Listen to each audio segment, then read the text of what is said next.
Okay, well, I might get started. So hello, everybody. My name is Angela Priestley. I'm here from Women's Agenda, but I'm here on behalf of ActionAid, and I will be handing over to ActionAid, various people from ActionAid at different points in this conversation, but thrilled and honoured to be asked to host this session. And I'd like to start by acknowledging the traditional owners of the lands from wherever you are tuning in from today, their elders past, present and future. In my case, that is Guringai country, the land of the Garigal people. I'm here in the northern beaches of Sydney. If you'd like to share where you are tuning in from today, that'd be great. Let us know. And I know that I think the majority are here from Australia, but I do know that we've got some international guests signed on as well. So I'd love to hear whereabouts you are. To say hello, you can let us know what's going on in your part of the world as well. So we are here to celebrate World Humanitarian Day 2022 and the women who take the front lines during times of crisis. We meet at what is again, and I remember this from last time, what is again a difficult time when considering these front lines. We have the war in Ukraine to consider, which is now in its 5th month. We have the 1-year anniversary of the Taliban takeover of Afghanistan, which just passed us by Monday, and the horrific erosion of rights for women and girls in the country there. We have continued climate-related disasters, and we have the global food crisis, and particularly food insecurity in the Horn of Africa as well. So there is, of course, a lot we can and should consider when it comes to the need for humanitarian workers and the many, many front lines they are taking. But really, we're here to celebrate the women who do take those front lines, their spirit, their resilience, their leadership, their creativity, determination, really to ensure that they get the recognition that they deserve. So the theme this year is real life heroes, and it takes a village. And so if you are sharing anything from this session across social media, you might want to consider those hashtags and also to consider Arise, including Arise and ActionAid as well. And this year it is about saluting the efforts of women aid workers from across the world to rally to people in need. And we do know that women make up a large number of those who risk their lives to save others. They are often the first to respond and the last to leave in a crisis. And these women deserve to be celebrated. They are needed today as much as ever to strengthen the global humanitarian response. So I'm thrilled to be moderating this session, and I come to this as a member of the ActionAid Arise Fund Leadership Circle. It's a role that I took on a few years ago after meeting with ActionAid and just becoming immediately passionate about that key goal to empower women on the ground during these crises. And so the Arise Fund supports women leading crisis response. It resources women to prepare and respond to disasters, and it provides rapid funding when a crisis hits. And it supports women's leadership and conflict resolution and peace building efforts. And it is building women's skills to protect their rights in times of crisis. And I know that Michelle will be able to share more on that towards the end of the conversation and what you can do to support the Arise Fund also. So a few introductions. So I've got 2 guests that we'll be speaking with today. So the first is a fellow Arise Fund member, and that is Natasha Stoya, who is now the committee member on the UN Convention on the Elimination of All Forms of Discrimination Against Women. And she was previously the founding chairperson of Our Watch. She's been Australia's ambassador for women and girls, which involved 45 country visits between December 2013 and 2016 to promote women's empowerment, women's leadership, and reduce violence against women and girls. I'm also joined by Carol Angia, the Deputy Head of Programs and Humanitarian Lead at ActionAid Australia, who was deployed to Romania as part of the ActionAid response to the refugee crisis. And she has 15 years experience working directly with communities, women's rights movements on projects addressing violence against women and promoting women's access to justice in conflict and post-conflict zones. Her experience spans countries across Africa, Eastern Europe, and Central and South Asia. Most recently, she was part of the ActionAid response in Romania, and she is currently in Vanuatu, leading disaster risk reduction training for women there. And she'll be joining us from Vanuatu. So hello to you both, and hello to everybody on the call. Hello, everyone. Hi.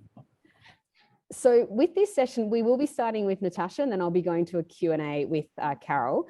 But for you, Natasha, can you, I know that you'll be kind of giving some context around this to share with us today on why women's leadership is so critical during for women's rights globally, as well as in responding to conflict, the food crisis and other crises.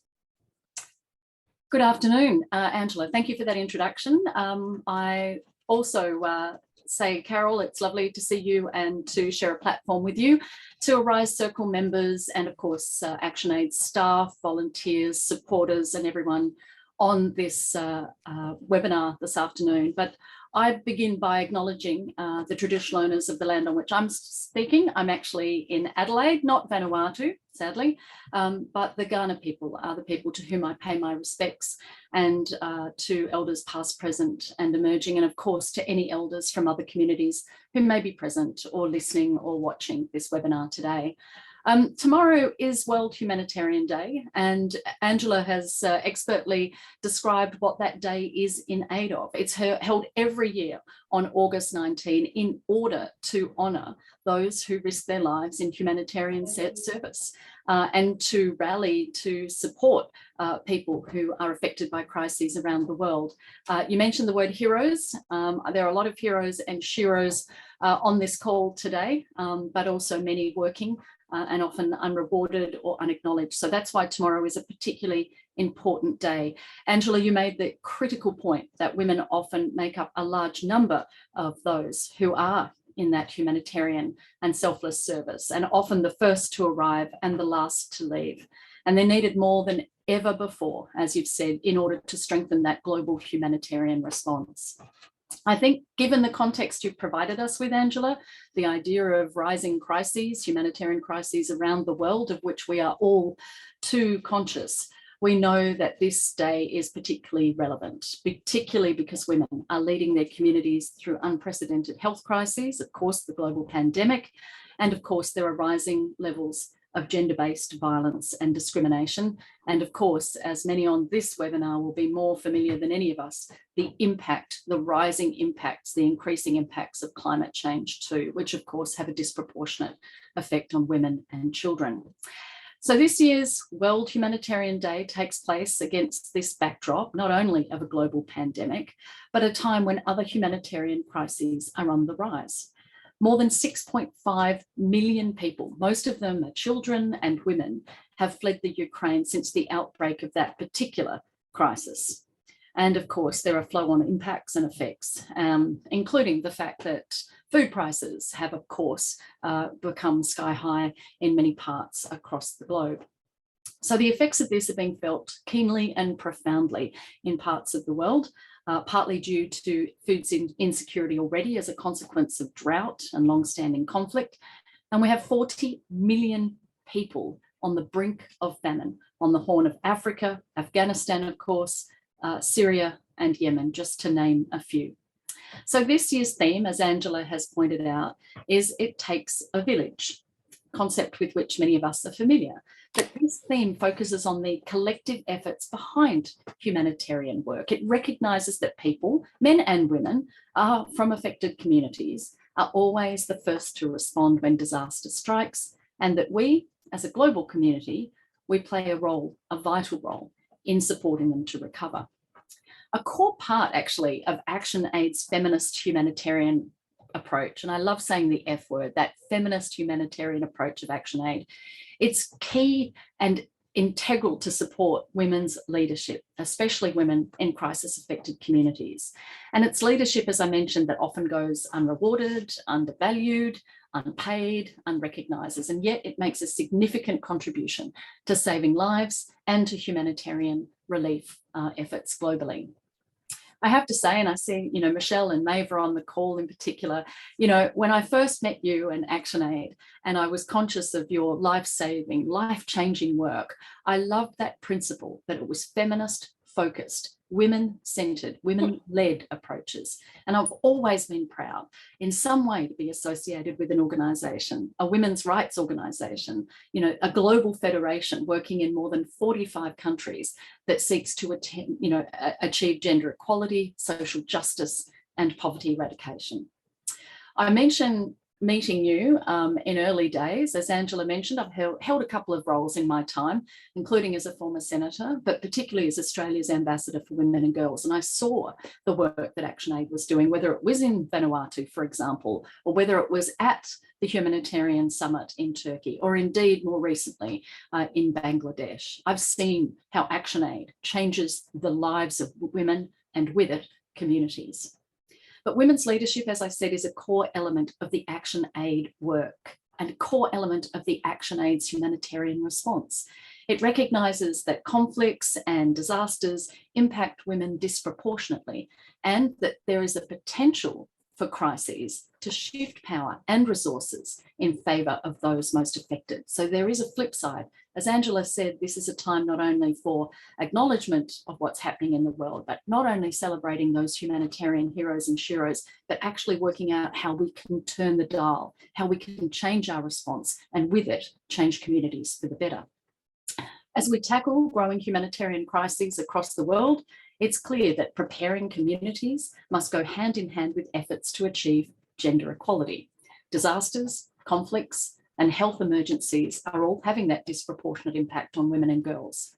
And one thing that we do know, and I'm seeing it firsthand now through the Committee on the Elimination of Discrimination Against Women, when we are meeting, we can see that violence against women is increasing as a consequence of tensions in families, yes, and a lack of emergency shelters being provided for those in positions of vulnerability. It's a consequence of the pandemic, but it's also a consequence of other humanitarian crises as well, and it is a global emergency. Women's unpaid work also increases when women have to go further, whether it's in search of food or water as a consequence of drought and water scarcity.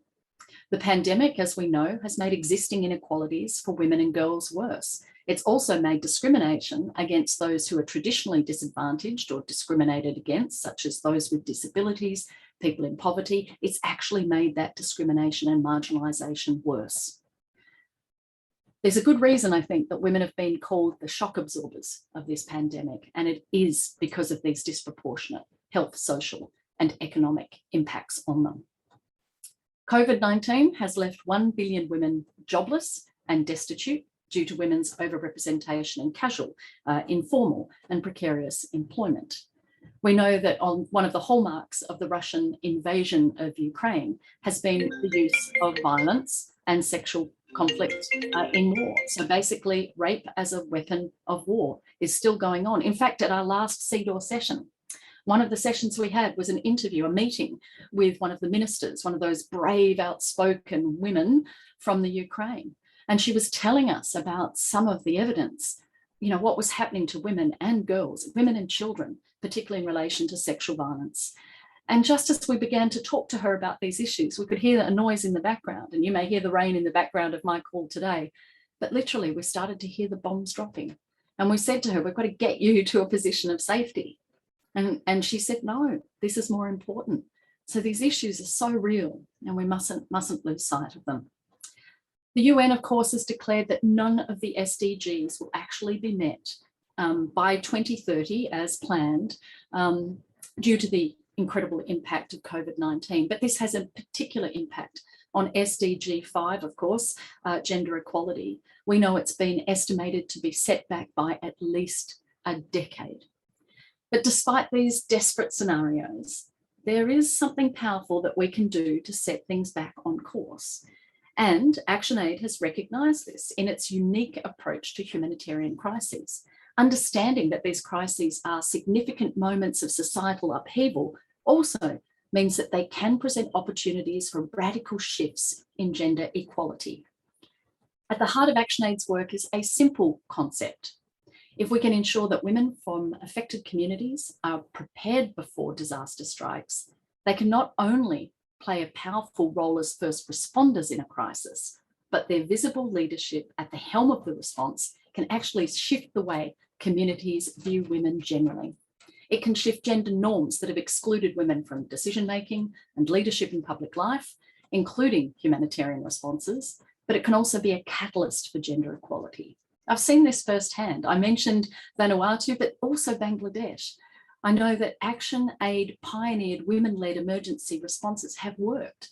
Women have been transformed from literally praying before, during, or after a disaster strike, such as the cyclone, to actually starting to lead the early warning, the evacuations of the elderly and children, leading the relief distributions and lobbying the local government for the establishment of cyclone shelters for storing food, water, and indeed important documents. And Maeva, you'll recall the fact that we literally saw, these extraordinary shelters which are working.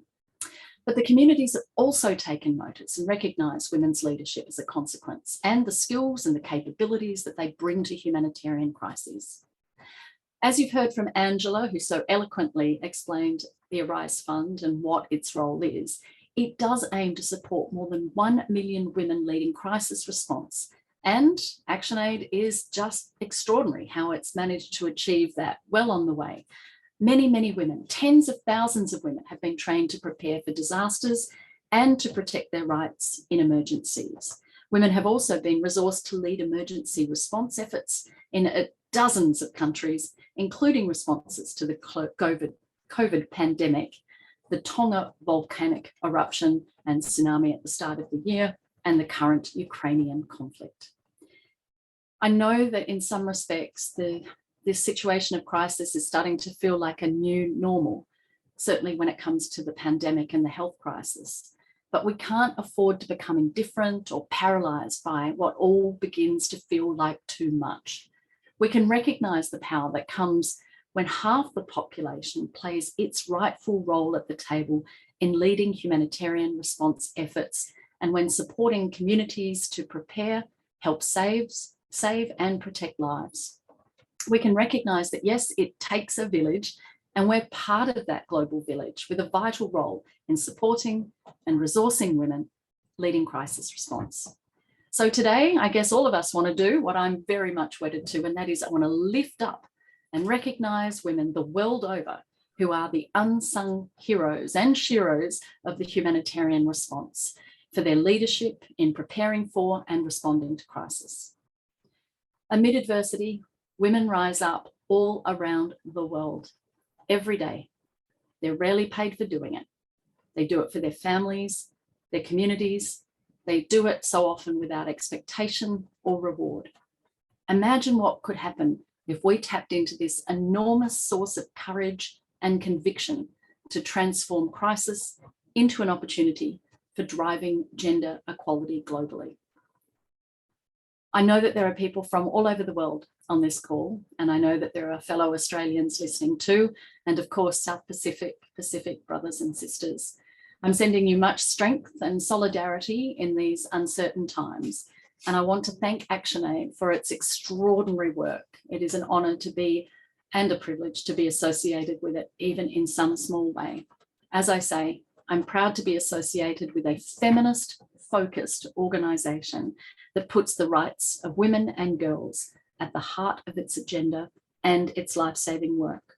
I hope everyone is well in these difficult and challenging times. Remember, it takes a village. All power to you, and thank you.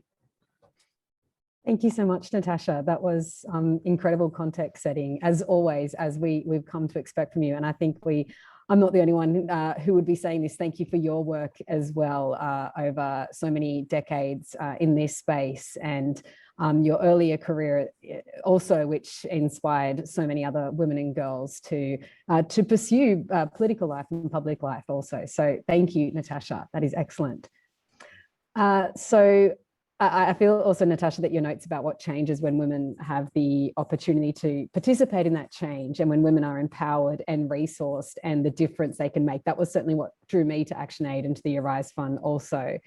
And I also see it as so much that we can learn from these women as well, who have a level of skills and resilience, and there's so much depth there that I think we all have the opportunity to learn from, which again makes it so important to celebrate these heroes, and to ensure they are elevated and we know who they are, we know what they're doing as well, and to understand that these crises are significant moments of upheaval, like Natasha said, that can present radical opportunities for those radical shifts on gender equality.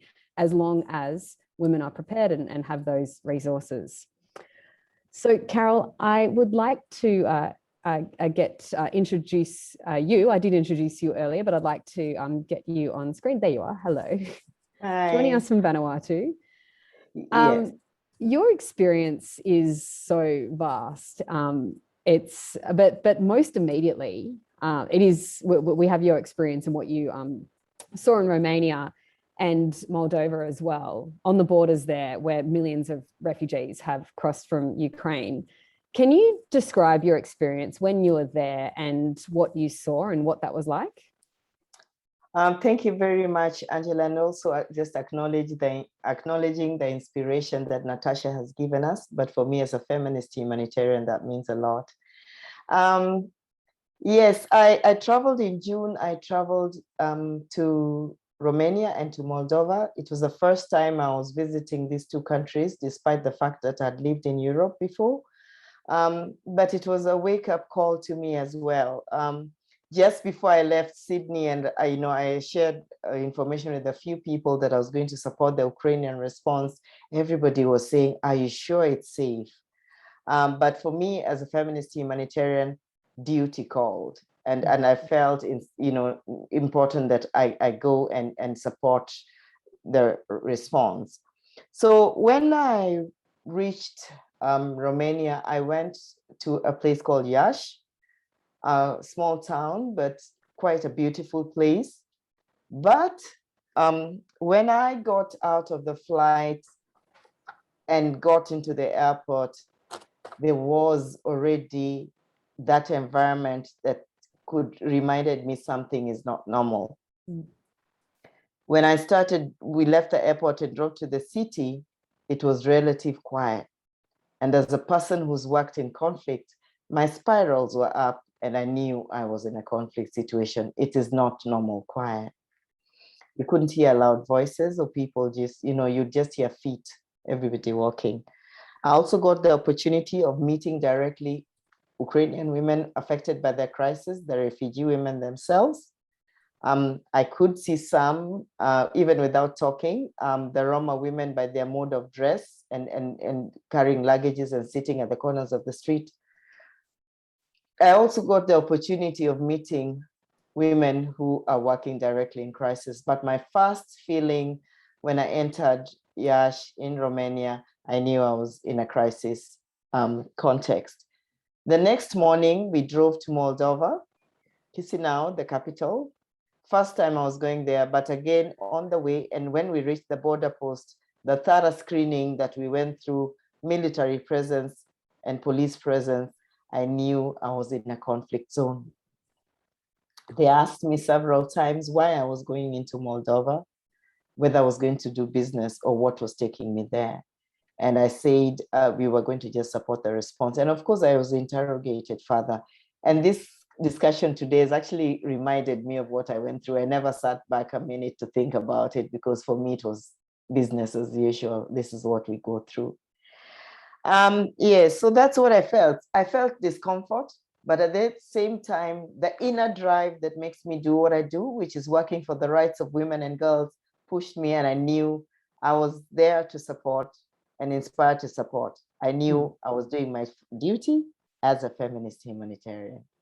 Thank you for doing that duty. At that crisis point and in that crisis context, and I know, as you say, you've seen that crisis context in many other times. So what can you describe to us? I mean, what is at stake in terms of the protection of women's rights at that point? I think one thing that, reminds anyone who's doing humanitarian action is that you're saving lives. It is about supporting people to live. And it's about supporting women to live. Again, I took into play, the difficulties these women have lived, the violence they live. If you know the history of Eastern Europe, that these two countries are actually a trafficking route for women and girls, and therefore the vulnerability that's already posed before them and what these conflicts, because somebody can say, I'm helping you to cross over to a safety route and you'll never be seen again. Those were the realities that, this was coming into play in my mind. Also, apart from the trafficking, in conflict, there's already tension within the household and within yourself. You don't know what tomorrow will hold. You don't know whether you'll wake up tomorrow. Women and girls feel very scared and terrified in this situation because the duty of care comes to play. They're the caregivers in their homes, and you can, even without being told, they'll always have their little bags packed, ready to leave.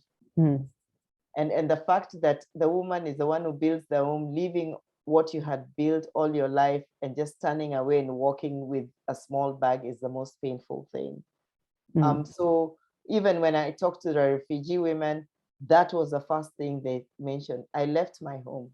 And I will tell you that every woman I talked to started with tears. They had to tear for like 2 or 3 minutes before we started having the conversation. And they started with the sentence, I left my home.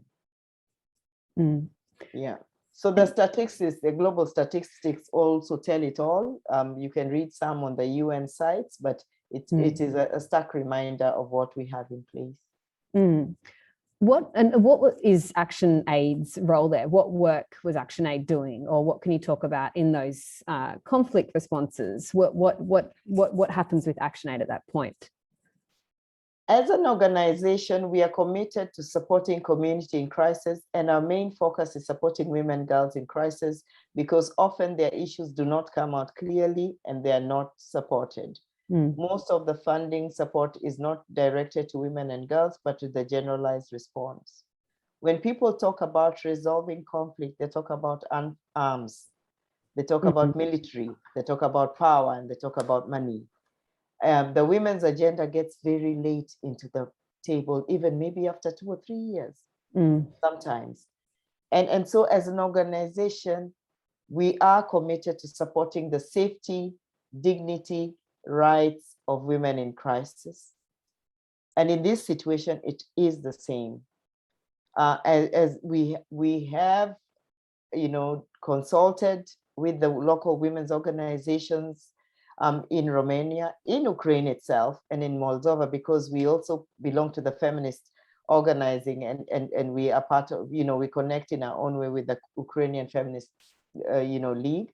And we got firsthand information that, safety, security, and dignity was an issue for women. And we then said we will use our capability to be able to support them to come out of this crisis and hopefully later build the resilience.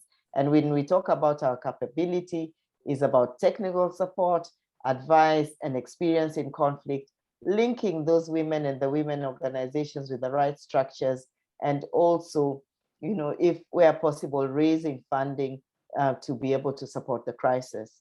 And that's exactly what we did. Can I ask about the feminist organizations in Ukraine? What state? I mean, obviously, I know it's going to be different across different parts of the country, but what kind of state are they in? Are they still able to operate? It's I mean, I know it's also quite a different situation than Afghanistan. What is it like for those feminist organizations now?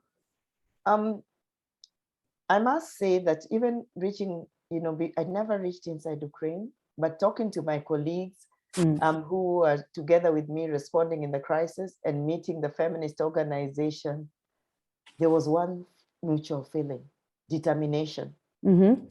Ukrainian women's feminist movement is more determined than ever. They're already conducting, protection assessments in their own spaces.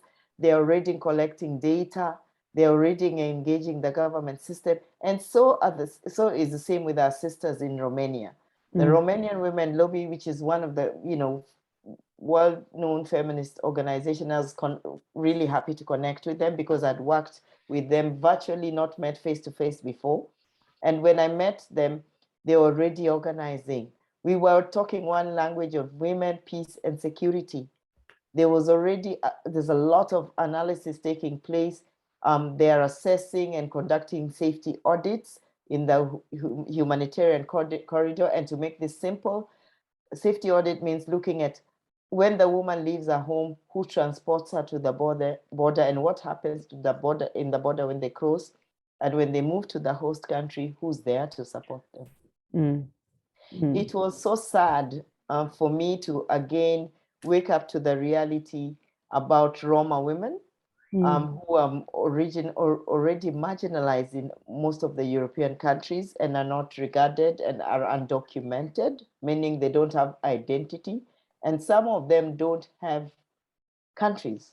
I don't know how I can tell you that in simple words, but they don't belong anywhere. And therefore, when they reach the border, when people are being registered, they don't register them. When they reach their home country and people get, the refugee support, whether it is the stipends they get per month or food distribution, they are not considered. Now, as ActionAid, we are committed to working with the most poor and vulnerable and marginalized. And therefore, the organizations we are working with are already engaging all women who are affected by crisis, as well as the Roma women. And I sat with them and we had a talk, meaning we had a small talk. And we talked. We were initially meant to meet for an hour, but we talked for about 3 hours.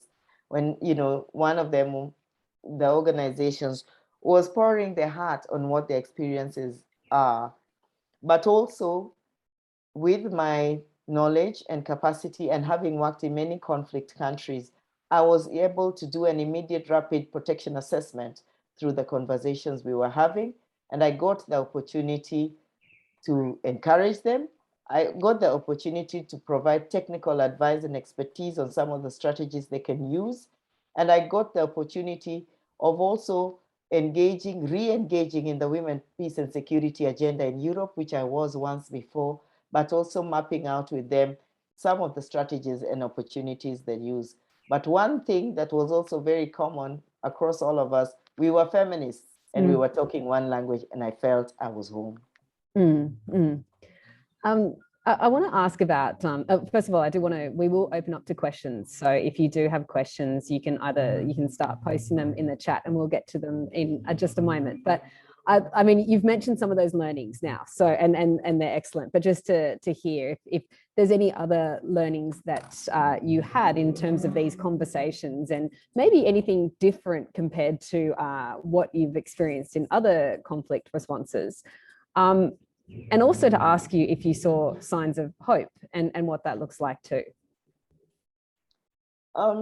Yes, there were a lot of lessons and there were a lot of observations I made, new observations that I had not encountered in other locations.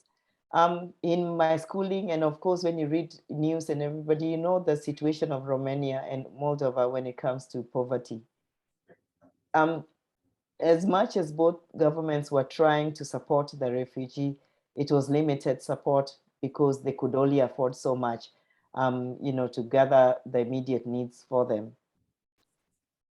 It was different because I felt that their support system was at a higher level than, countries in Africa and Asia, at least a higher level, and they could get the immediate basic needs, but just realized that, again, the most vulnerable, the Roma women, had to be moved to certain places, but there was no security provided. If the soldiers decided to storm those places, they would be in trouble. They talked about, being able to being provided with alternatives that they could choose in terms of employment. But what made me happy in the day is that this crisis brought both the Roma women and other women together. They acknowledged it themselves, that they realized that Roma women are just like them. They started talking and the hostility reduced. And they started talking about, how do we get out of this together? What is our role in peace? Again, one of the things that I observed was technology was a mode of survival. They use the phone technology a lot for protection services to access information and connect with each other. Now, the challenge is most of those women didn't have phones, but also they could not pay for the airtime. Meaning if the credit they had got finished, they had no way of communication. But most of the organizations we were working with were using technology, and they were using their own self-led protection mechanisms. It did not take for us to go and train them on protection. They already knew what they were doing, my duty and our duty as an organization was to just to strengthen those initiatives. The other thing that also came out quite strongly was the well-being or self-care for women in crisis. And most of the organizations we are working with have created a safe space for women to talk, to come and get contacts of services, but also peer-to-peer psychosocial support. Just sitting together and talking together and realizing you are in the same situation made them get that hope. And when I talk about self-care, the dignity kit becomes a necessity in crisis. There's the first bag that they get, but you realize that the woman's cycle goes on every month. The first bag only contains one or two sachets of sanitary towels. We need that more. That needs to be like almost water running in our system, that they need it every month. And it cannot be one-off. They also talked about, how it was important for them to engage on that peace building table. And the organizations we are working with already on those tables. And one of the things that pleased me is that even they have already done some analysis on women with disability in crisis, and they managed to influence that. They are trying to influence that. Some of them learned from me, and how do you do it and all that. But also the whole question around trafficking. One of the organizations we are working with, explained to us they could not put it into the agenda directly because of those who are connected to that. But these are issues that also make the frontline women at risk, the women human rights defenders at risk, and they have to develop their own social protection system to be able to work on these issues. I think I can go on and on. It was quite an experience for me. It required me to, use a lot of observation, talking, but also mostly listening to them, because the frontliners wanted somebody sometimes to even air their issues too. They brought Ukrainian women translators because language was critical to communication, so that they would get and understand each other. English then became a secondary language. But I saw diverse women. I saw, women who had feminist women who had experience working in crisis, but there was also young women and women with disability. But there was all one common agenda: we were women. I mean, I would love, I don't know if there's any other learnings that you could talk to in terms of, I mean, you mentioned that idea of being all in this together, that how when previously maybe it felt divided, they saw themselves as women, as you're talking about here, as feminists and coming together. What is there anything that you saw that really aided that in happening? Was it the opening the spaces to listen, opening spaces to talk? Was there, what helps that and aids that process? What helped that aided that process was the common space in the first place, the safe common space and the sharing of amenities that they had to do together. One of them told me, first we said we had to get the food first, then the Roma women get food. Then we later realized and got embarrassed when their kids were crying when we are going to get food. We reminded ourselves that we are mothers at the end of the day. So eating together, using the same services together was of critical importance. Their children started playing together, footy together, and the girls sharing the dolls and drawing together. And so it felt embarrassing to pull a child out and say, don't play with the other child. But when I went to talk with them, they also brought that divide and say, we'll talk separately.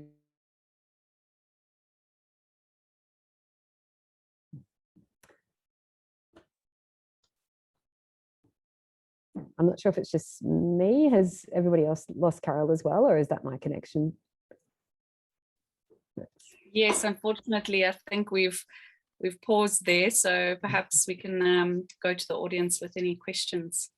Yeah, sure. So any questions, I'm happy to also, I know that a lot of the audience also have cameras on, so we can also open to you and your camera if you want to share it out loud, or otherwise in the chat.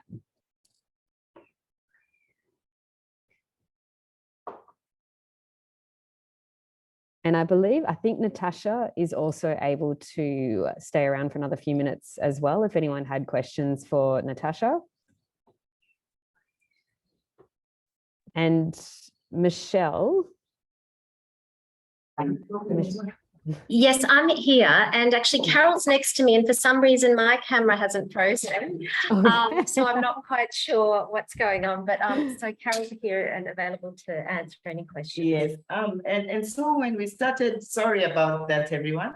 That is what technology does sometimes when you're out in the field. But we sat together in the circle and talked, and they looked down, and there was so much tears. And they started talking, and some of them held their hands and said, we are together now, we are in this together. It takes that, organizing for women. These are things that are not written anywhere in a book. It is how women, it doesn't matter whether you're in Africa, Asia, Pacific, or in Eastern Europe. There's a way women connect, and we connect through food, we connect through talking, and our children remind us that we have a social responsibility of care to create a generation that coexists with one another. That's excellent. Thank you, Carol. If people are still thinking through questions, what I thought I might do, Michelle, is actually hand over to you. I didn't know that you were also in Vanuatu. So hello. So Michelle Higelin, who is the Executive Director of ActionAid Australia. And I'm sorry, I feel like I have put you on the spot there, but hello. Sorry, I was just, because we're moving between two computers. So was there a question for me, or you're ready for me? I thought that might be maybe to share, if you can, just a little bit more on ActionAid's work and some of the key messages that you'd like to leave the audience with today. Yeah, sure. Look, I think that it's definitely in terms of our work in emergencies. This is, as Natasha said, it is unique. We are very much focused on supporting women's leadership in emergencies and seeing it as that sort of catalytic opportunity. But it does actually require that investment before a crisis hits.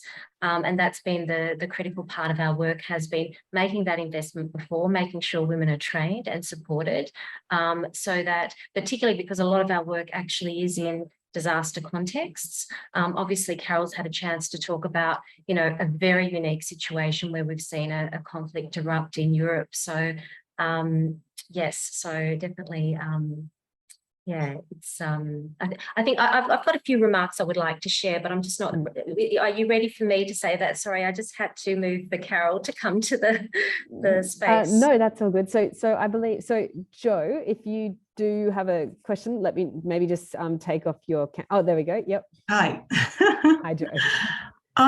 Yeah, it was a question for Carol. You've beautifully articulated what you saw and what you experienced over there. I just wanted to know what the purpose of your trip was. It really to get a broader understanding of what's actually happening over there, or to give your input as to how ActionAid Australia can support the people over there? Yes, I had, very specific objective. One is that by background, my professional background and experience, I've worked in conflict before.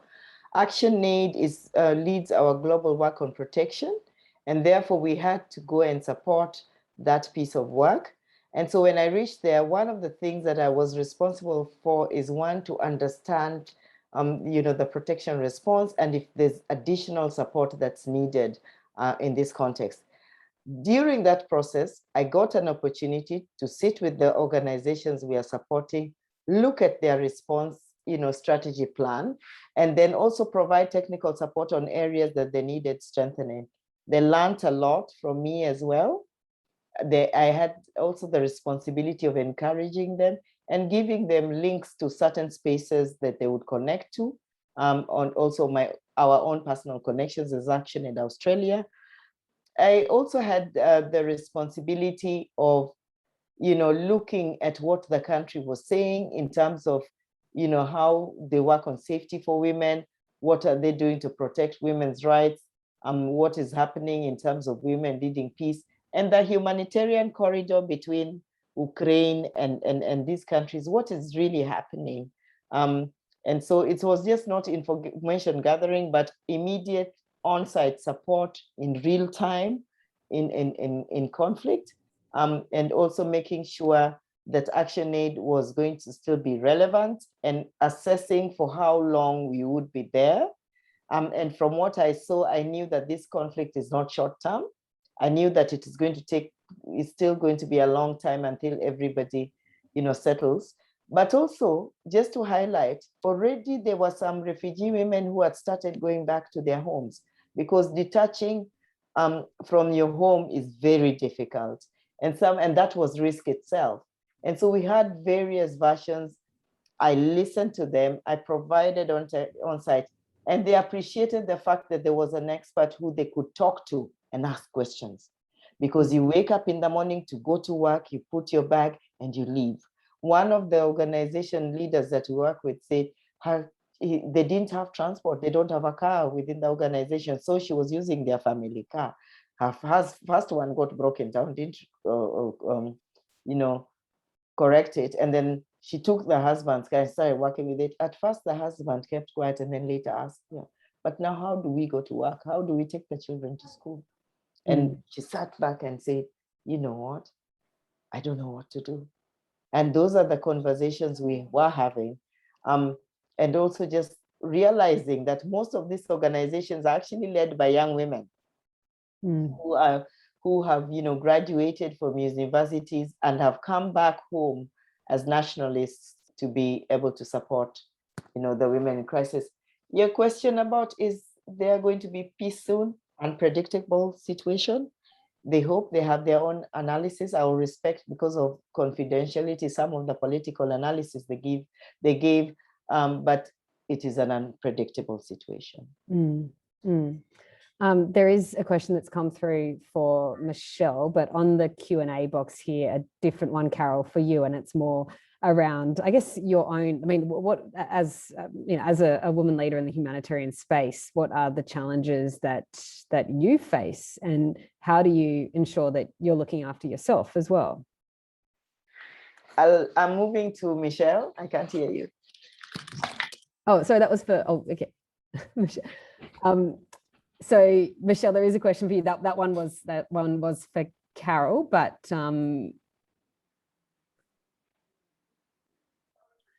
I don't think we've got a frozen screen. We'll just give it a couple of minutes. Unmuted. Okay.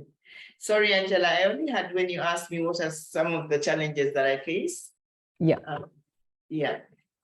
First of all, even to respond, getting up from your own home to go and respond, I think psychologically you have to be right. You have to be in your good, your best health and also mentally stable to be able to support. And it takes, I don't know how I can describe it, but to jumpstart yourself to be able to take that. And I did that, quite well in the 4 weeks to this response, prepared myself mentally that this is what I was going for. Again, when you start talking to the women directly and meeting the women in crisis and seeing when they get highly emotional and some of what they're talking are traumatic, I'm lucky to have got training, psychosocial training and trauma management to be able to remain strong. And that strength, they derive their strength from you looking strong and remaining strong. But at the end of the day, when you close shop and you go back to your room, all those reflections come to you and you realize that, you cannot do this job if you don't believe in it, if you don't like it. And I spoke a lot to my feminist contacts in Europe as well, and also my team in Australia. And that kept me going, especially on different or difficult situations. Thank you, Carol. Michelle, I might hand to you, but before you get to your notes and some of the remarks that I know that you wanted to share, and just to close up the session as well, we did have, so Kate has asked a question here asking, I guess, about the priorities for ActionAid. How with so much crisis and conflict, how do you decide where to work? How do you determine what the greatest need is and the best partner? And Carol, maybe you might be able to answer that as well. The best partners to work with in those areas, how you tap into them and find them and start communicating with them. Is that question to me or Michelle?